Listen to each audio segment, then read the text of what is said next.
THA.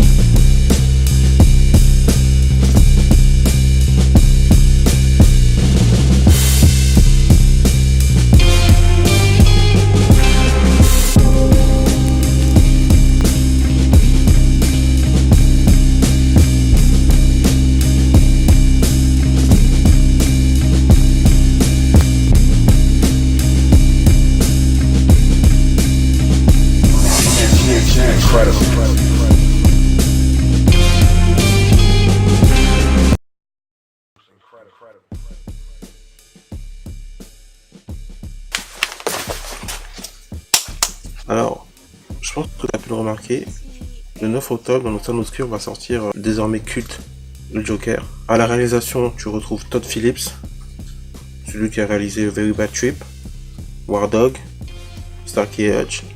Et sous les traits du personnage iconique de DC, le Joker, ça sera Joaquin Phoenix qui, selon les dires, aurait livré une performance aussi excellente que Heath Ledger dans The Dark Knight. Mais ça reste à prouver. Alors, dans le film, on explore, c'est une origin story, c'est-à-dire qu'on explore les origines du personnage du Joker, comment il est devenu ce clown macabre, ce clown tueur. Ce film, c'est une sorte de fresque sociale. On voit une société, ville de Gotham, qui est violente, une adaptation très moderne, très personnelle, et je pense que c'est surtout à ça que servent les personnages de DC. Ils sont des mythes, en quelque sorte, des nouveaux mythes. On doit utiliser plus pour délivrer un message que pour faire du fanservice. En tout cas, moi, c'est mon avis personnel. Aujourd'hui, je voulais te dire que à la librairie des Deux Georges, il y a des romans graphiques, une sorte de continuité à l'œuvre, c'est-à-dire que si tu as kiffé le film, tu pourras basculer un peu plus vers ces romans, et je vais te les présenter. Le premier que je vais te présenter, attends, il veut se cacher, il est là. C'est L'Homme qui rit, Lee Joker, L'Homme qui rit, de Ed Brubaker au scénario et de Monsieur Michel Lark au dessin. Alors, L'Homme qui rit fait écho à un roman éponyme de Victor Hugo. Bob Kane et Bill Finger, qui sont les créateurs de Batman, et se sont inspirés de ce personnage-là, le personnage qu'on retrouve dans ce roman victorien, pour créer le personnage qu'on connaît tous, le Joker.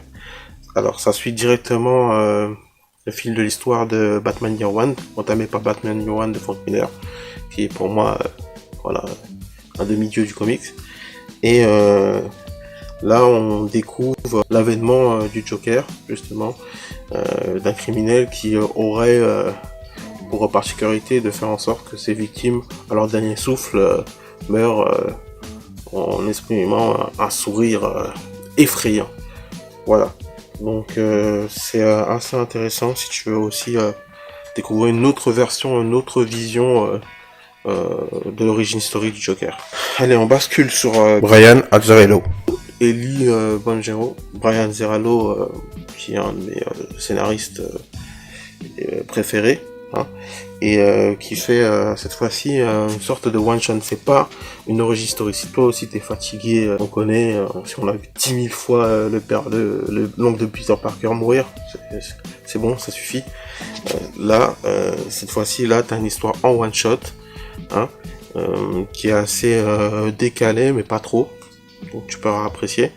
Et cette fois-ci, le Joker sort d'Arkham, il est déclaré sain, on va savoir pourquoi.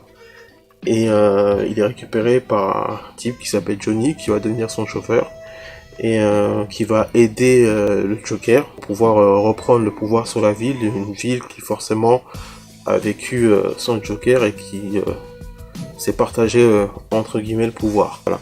Donc les dessins ils sont très ressemblants à la version de Heath Ledger dans The Dark Knight, tu verras.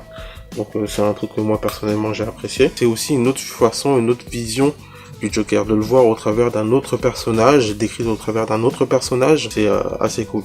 Et Brian Azzarello, c'est véritablement sa particularité, c'est d'écrire des histoires qui sont assez violentes, mais qui se trouvent dans des milieux, d'inscrire des personnages dans des milieux qui sont pas forcément les leurs là. Là on est plutôt dans une histoire de gang quoi. un peu à la Peaky Blender. Donc je pense que tu pourras apprécier. Et le meilleur pour la fin, The Clean Joke de Alan Moore et de Brian Bolland au dessin. Alors, ça c'est véritablement l'un des arcs narratifs les plus célèbres de l'histoire de la Bat Family. Hein. Il se passe un truc véritablement terrible, violent, qui fait un peu écho au film, hein, la violence qu'on voit dans le film. Alan Moore, moi, c'est aussi un de mes scénaristes préférés. C'est celui qui a fait The Watchmen, donc validation. Voilà. Il a aussi fait V pour Vendetta, donc double validation. Alan Moore, il est un peu un expert des uchronies. C'est-à-dire que pour Watchmen, on retrouve l'histoire dans des États-Unis où Nixon n'est pas parti, rigide et très nocive. Donc cette fois-ci, c'est une joke. Alan Moore donne à voir une énième confrontation entre Batman et Joker. Mais cette fois-ci, le Joker va décider de s'attaquer personnellement à Batman en s'attaquant à ses proches. Donc Gordon, de faire subir une épreuve énorme et très douloureuse, et donner à avoir une fin qui est véritablement dithyrambique, qui est mémorable dans l'histoire des comics. Au passage, il y a aussi des anecdotes historiques concernant la création de l'œuvre que vous retrouverez à l'intérieur de ce roman.